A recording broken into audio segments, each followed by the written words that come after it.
Peth gorau un am ddysgu ydy does ar un diwrnod byth yr un fath. Da chi'n gweithio efo'r pobl fwyaf diniwad a gorau unigryw yn y byd, sef plant. Maen nhw'n onest, maen nhw'n wych i fod o gwmpas, maen nhw'n llawn hwyl ac yn frwdfrydig, ac mae gweithio efo pobl fel bob dydd, da chi'n gwybod bod y diwrnod yn mynd i fod yn un da.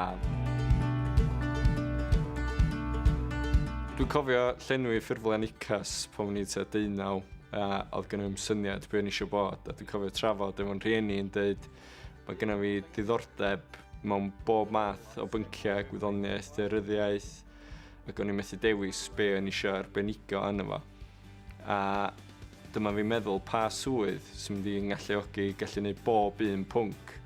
A dyma'n rhieni'n cynnig bod yn athro ysgol gynradd, oherwydd bod ni'n dysgu'r cwricwlwm i gyd, a dwi'n meddwl, mae hwnna'n berffaith i fi. Ar ôl llenwi ffurflen ICAS, nes i wedyn cael yn erbyn i Prifysgol Bangor i wneud cwrs addysg gynradd. Dyn ar ôl 3 blynedd gwyllt yn fanna, ond proffesiynol iawn, mi eisiau i ymlaen wedyn i gael yn swydd gyntaf syth y coleg yn Wrecsam. Wedyn, o'n i eisiau dod nôl adra, a mi ges i swydd yn Ysgol Llanfairpwll yn Sir Fôn, a wedyn rwan dwi'n fan hyn yn Ysgolifion Wyn wedi cael dirprwyaeth.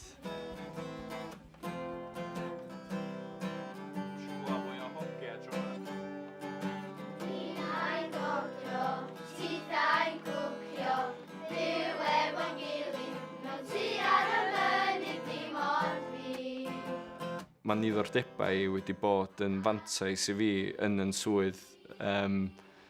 Enghraifft, efo'r chwarae gitar, dwi'n gallu chwarae gitar efo'r plant, a dysgu caneuon efo'r plant, efo'r mynydda. Dwi'n gallu mynd â nhw allan ar y mynydd, rhannu fy niddordeb, yr un peth efo syrffio, dangos y niddordeb iddyn nhw a rhoi agoriad llygad i'r plant. Be dwi'n fwynhau yn fod yn ddirpryd yw bod fi'n rhan o'r uwch-dîm rheoli, a bod fi'n gyda mewnbwn i sut mae'r ysgol yn cael ei redeg.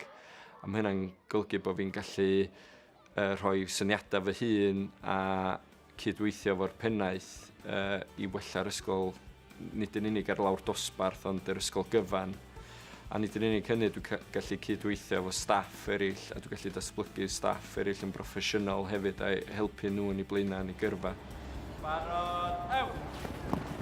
Os da ni ddim yn rhoi profiadau da, yna mae hynna'n mynd i gael effaith ar y plentyn am weddill o'i fywyd.